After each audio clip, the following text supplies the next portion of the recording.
The massive hegemony warship Inevitable Dominance slid through the darkness of space, its sleek hull reflecting starlight as it approached the edge of known territory.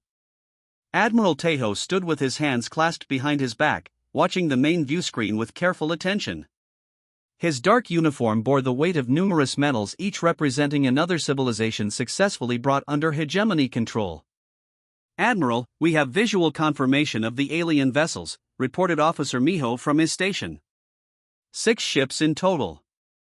Their energy signatures match our preliminary scans. Tejo nodded slowly. Magnify.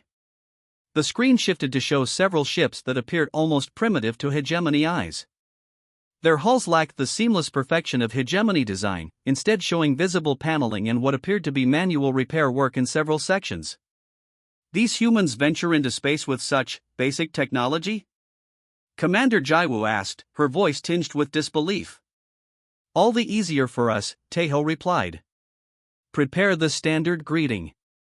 The High Council wants this sector secured quickly. For 300 years, the galactic hegemony had encountered no true rivals. Their technology, refined over millennia, had allowed them to incorporate dozens of developing civilizations. Some through diplomacy, others through demonstrations of overwhelming force. Broadcast on all frequencies, Tejo ordered. And ensure our weapons systems are active but concealed. We must appear peaceful until necessary. The communication officer, a young lieutenant named Summon, nodded. Channel open, Admiral. Tejo stepped forward, straightening his already perfect posture. This is Admiral Tejo of the Galactic Hegemony.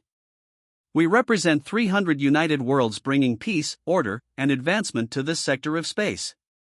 Your species has been observed and deemed worthy of contact. Prepare to receive our diplomatic party. The screen remained blank for several moments before flickering to life.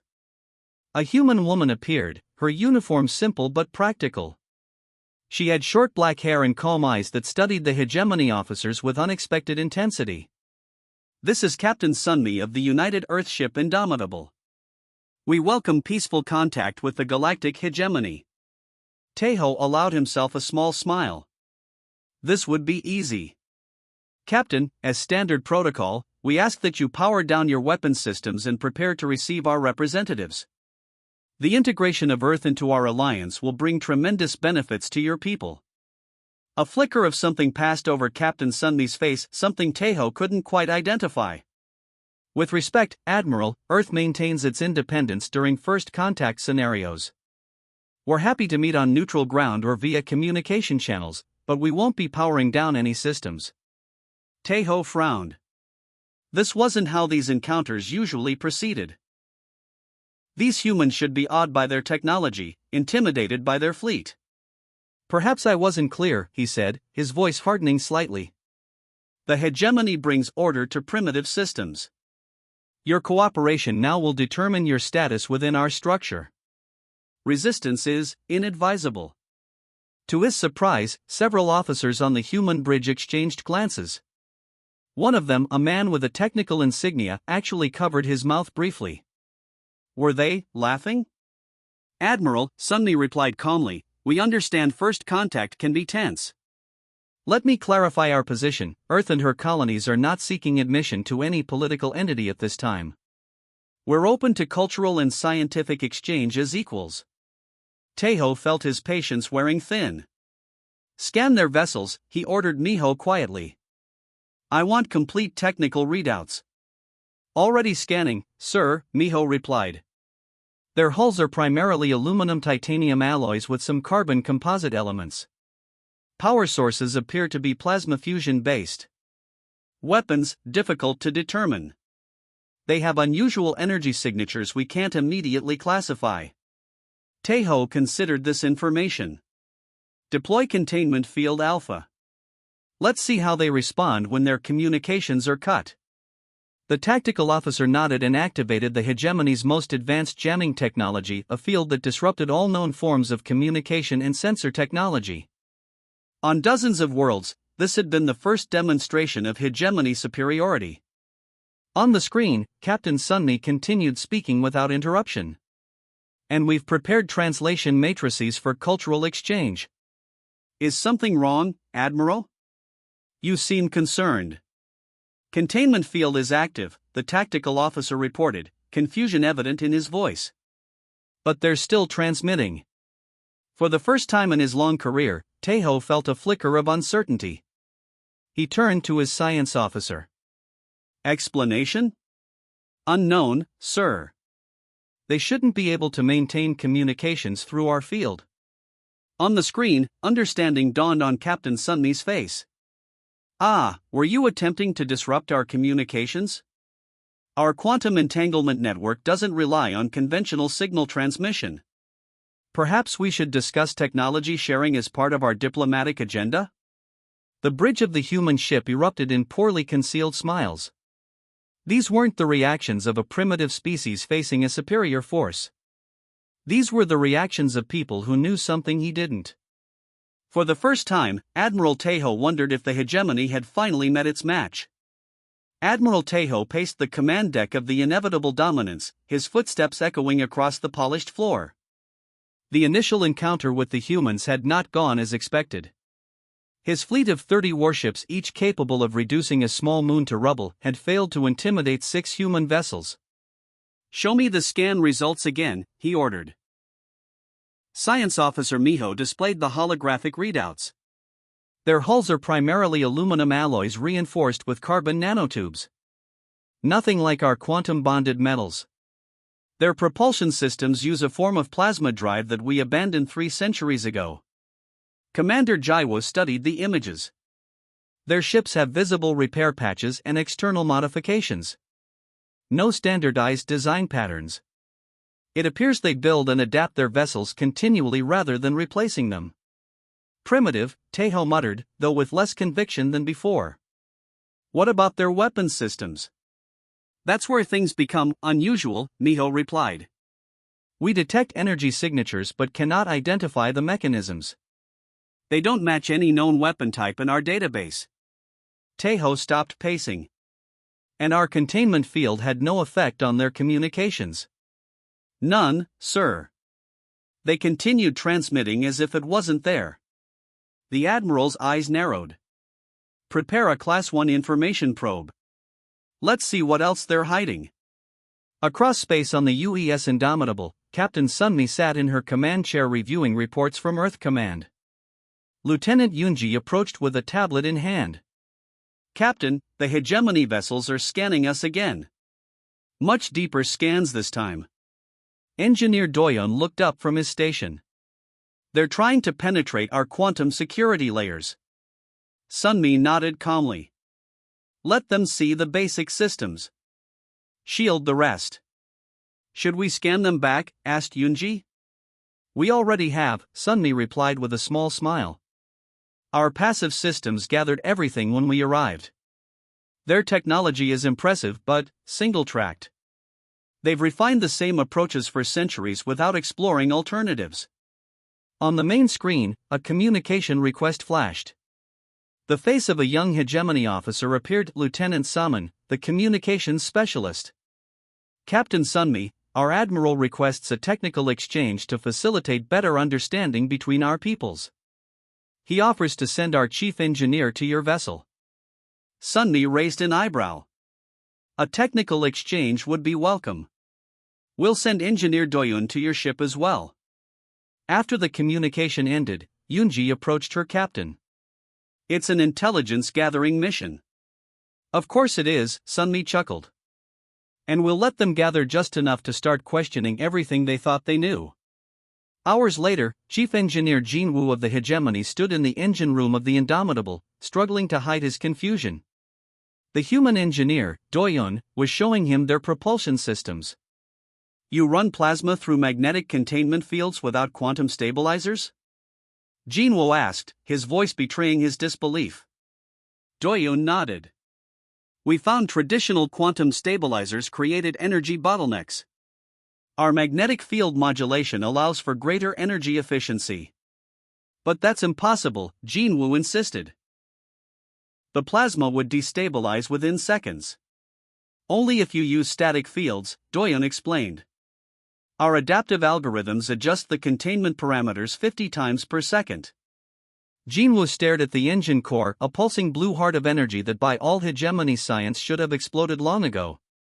You've developed along a completely different technological path than any civilization we've encountered. Different problems require different solutions, Doyoon said simply. When Earth's resources became limited, we focused on efficiency and adaptability rather than raw power. Meanwhile, on the hegemony flagship, Engineer Doyoon was examining their propulsion systems with permission. Admiral Taeho watched nearby, studying the humans' reactions. Impressive design, Doyoon commented politely. Very symmetrical. Our engines are the most powerful in known space, Taeho said proudly. Capable of sustaining faster-than-light travel for months without refueling. Doyoon nodded. What fuel do you use? Refined quantum crystals from the Magellan cluster. Very rare and very powerful. The human's expression remained neutral, but Taeho caught the slight crinkle around his eyes, the same expression Captain Sunmi had shown earlier. Not fear or awe, but something like amusement.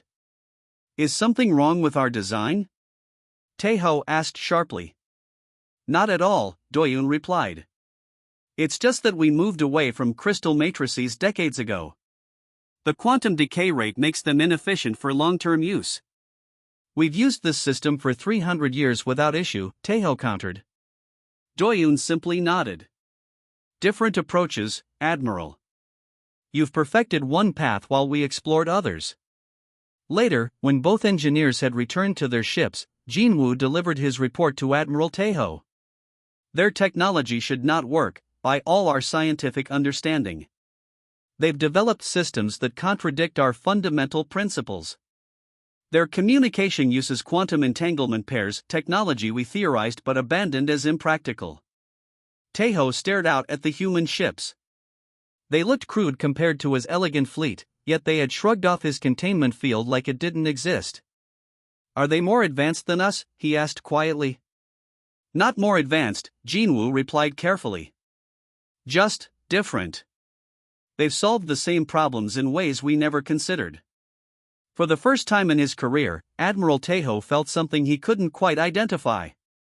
It wasn't fear exactly, more like the uncomfortable realization that the universe was much larger, and much stranger, than the hegemony had ever imagined. Admiral Taeho sat rigid in his command chair, fingers drumming against the armrest. The diplomatic exchange with the humans had yielded troubling information. Despite the apparent simplicity of their vessels, these humans possessed technologies that defied hegemony understanding. Most concerning was their apparent lack of fear. They still refused to acknowledge our authority, Commander Jiwo reported after another communication with the Indomitable. They maintain that Earth will only engage as equals. Taeho's patience had worn thin. 300 star systems had fallen in line before the hegemony. This single species would not defy them. Enough diplomacy, he declared. We will provide a demonstration of power. Target their lead vessel's propulsion systems with a Class II energy pulse. The weapons officer, Lieutenant Juno, looked up. Sir, a Class II pulse will completely disable their engines. They'll be stranded. Exactly, Taeho replied. A disabled ship poses no threat. Once they understand their vulnerability, they will be more receptive to our terms. Juno nodded and input the targeting commands. The massive hegemony warship hummed as energy built up in its forward array. The bridge crew watched the viewscreen with anticipation. Energy at maximum, Juno reported. Targeting the Indomitable's main propulsion cluster. Fire, ordered Taeho. A brilliant beam of blue-white energy lanced out from the inevitable dominance, crossing the void between the ships in an instant. It struck the human vessel directly where their engines were located. And then, nothing happened. The beam seemed to splash against an invisible barrier, dissipating harmlessly around the hull of the Indomitable. The human ship continued its casual orbit, completely unaffected. Report! Taeho demanded. Direct hit confirmed, Juno said, confusion evident in his voice. But, they have some kind of defensive field we didn't detect. The pulse was completely absorbed. The communication panel chimed. Captain Sunmi's face appeared on screen, her expression still calm but now with a hint of concern. Admiral Tejo, was that an intentional weapons discharge directed at my vessel? She asked. Tejo straightened in his chair. A necessary demonstration, Captain. Your continued refusal to acknowledge hegemony authority required a reminder of the power differential between us. Sunmi tilted her head slightly. I see. I should inform you that we have not yet activated our defensive systems. What you encountered was merely our standard navigation shielding. Murmurs spread across the hegemony bridge. Navigation shielding that could repel a Class 2 energy pulse? Impossible. You expect me to believe your navigational shields withstood a military-grade energy weapon? Tejo scoffed. Admiral, Sunmi replied patiently, space is filled with radiation and high-energy particles. Our shields are designed to protect against cosmic events far more powerful than your weapon discharge. I assumed you knew this, which is why I didn't consider your action hostile. Before Tejo could respond, his sensor officer called out. Admiral. Multiple energy signatures detected. Ships emerging from faster-than-light travel. The view screen shifted to show dozens of human vessels appearing around them. Not military ships, but a mix of civilian craft, mining vessels, transport ships, research platforms. Each bore the same simple design aesthetic as the Indomitable, with visible modifications and repair patches. What is this? Tejo demanded. Standard protocol, Admiral, Sunmi explained. When unknown forces fire upon a human vessel, nearby ships respond to assist. The mining vessels, ungainly things with large collection arms and reinforced hulls, position themselves between the hegemony fleet and the Indomitable. The transport's long, cylindrical ships clearly designed for cargo formed a second line. You bring civilians to a potential combat situation? Tejo asked incredulously. Captain Sunmi actually smiled. We don't distinguish our vessels quite the way you do, Admiral. Every human ship is built with defensive capabilities. That mining vessel to your portside, for instance, uses focused energy beams to cut through asteroids that would slice through your hull like paper. As if to demonstrate, one of the mining ships activated its cutting array, a row of precisely focused energy emitters that glowed with barely contained power. The transport ships opened panels along their sides, revealing what were clearly weapon ports. Lieutenant Commander Hannah, the tactical officer, whispered to Tejo, "Sir, those mining lasers are registering at levels that exceed our forward batteries." For the first time, Admiral Tejo felt something close to fear. His 30 warships were surrounded by over 100 human vessels, many of which appeared to dual-purpose civilian craft with military-grade capabilities. You've hidden your military among civilian vessels, he accused. Not at all, Sunmi replied. We simply don't waste resources. A ship that mines asteroids needs powerful cutting tools. Those same tools serve well for defense. A research vessel needs sensitive scanners, which make excellent targeting systems. The human captain's voice remained friendly, but her message was clear: the hegemony show of force had backfired spectacularly. Perhaps, Sunmi suggested, we should restart our diplomatic discussions. As equals this time. Admiral Tejo looked at the screens showing the human fleet surrounding his prized warships. His most powerful weapon had been shrugged off by what they called navigation shielding. And now, what appeared to be human mining crews and cargo haulers had his military fleet outgunned. Yes, he said finally. Perhaps we should. The neutral space station hung in the void between the hegemony fleet and the human vessels. It was an old trading post, rarely used but perfect for diplomatic meetings. Inside, representatives from both civilizations gathered around a large circular table. Ambassador Jihu of the hegemony sat stiffly, her formal robes immaculate and adorned with symbols of her rank. She had served the Hegemony Council for 40 years and had participated in 17 first contact scenarios. None had been like this. Across from her, human Ambassador Hyojin wore a simple blue uniform with minimal decorations. Several other humans stood nearby, including Captain Sunmi and Engineer Doyun from the Indomitable. Let us begin by sharing cultural overviews, Jihu suggested. The hegemony has existed for over 3,000 years. We unified our home system early in our development and expanded outward in an orderly fashion. Our technological progress has been carefully managed to ensure stability. Hyojin nodded. Earth took a different path. Our planet remained divided into nations until we achieved space travel. Competition drove our innovation, often arising from conflicts. Conflict as a driver of progress? Jihu's tone carried disbelief. That seems chaotic and wasteful. It was, Hyojin admitted. But necessity forced rapid adaptation. We went from our first powered flight to landing on our moon in just 66 years. The hegemony officials exchanged glances. Such a timeframe was unheard of in their history. Their own civilization had taken nearly 500 years to make the same leap. How is that possible? Asked Jihu. Technological development requires careful testing, refinement, and implementation phases. Captain Sunmi joined the conversation. War is a powerful motivator. Our early aircraft were primitive until global conflicts demanded better designs. The same occurred with computing, medicine, and eventually space travel. We competed against each other before we unified. Ambassador Jihu's assistant, a historian named Minji, leaned forward. Your species developed through conflict rather than coordination? That contradicts all hegemony principles of progress. We call it competitive innovation, explained Engineer Doyun. When multiple approaches compete, the best solutions emerge faster. The cultural exchange continued as both sides shared historical records. The humans watched with interest as the hegemony presented their careful, measured expansion through the galaxy.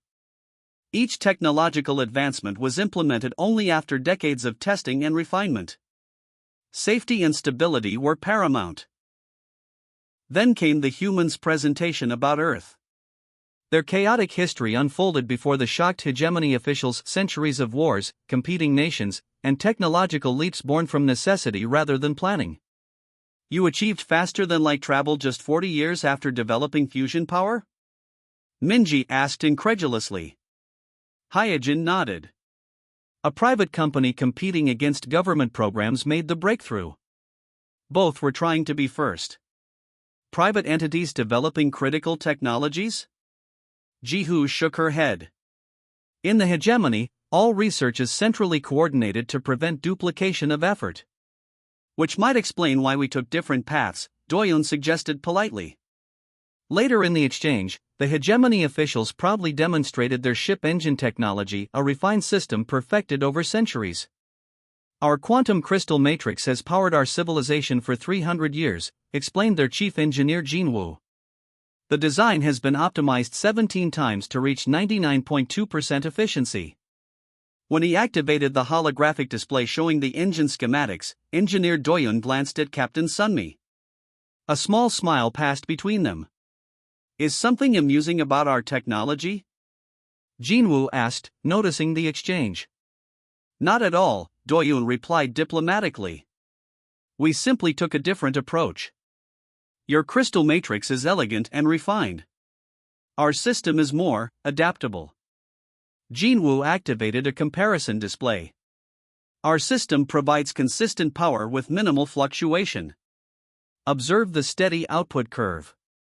Doyun nodded respectfully. Consistency is valuable. But we prioritized adaptability over perfection. He loaded human engine schematics, showing a more complex system with multiple redundancies and parallel processing units. Our engines can reconfigure based on available resources. They're less efficient at peak but can run on various fuel types if necessary. Why would you need engines that run on multiple fuel types? Asked Jinwoo. Quantum crystals are the optimal energy source. Because we never know what might happen, Sunmi interjected. Human history taught us to prepare for worst-case scenarios. As the exchange continued, cultural differences became increasingly apparent. The hegemony valued order, perfection, and stability.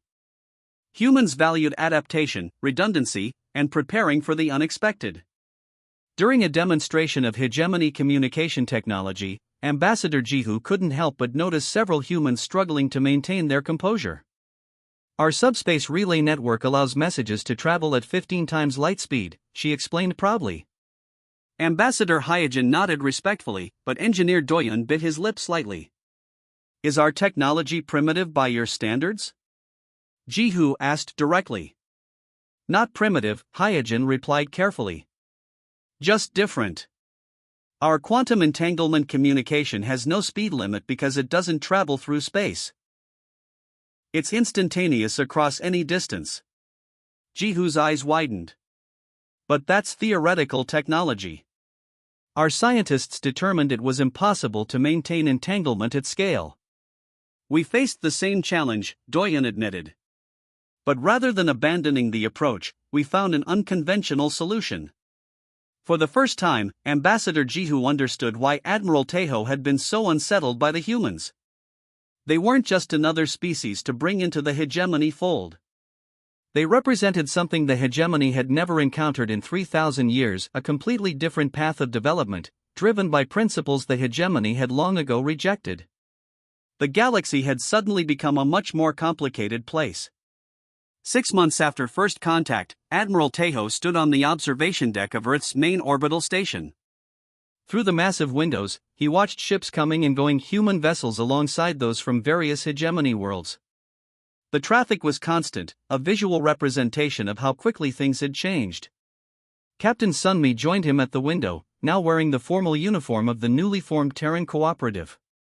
Quite a view, isn't it? Tejo nodded slowly. Your station receives more daily traffic than our central hub. It's remarkable given how recently you joined the galactic community.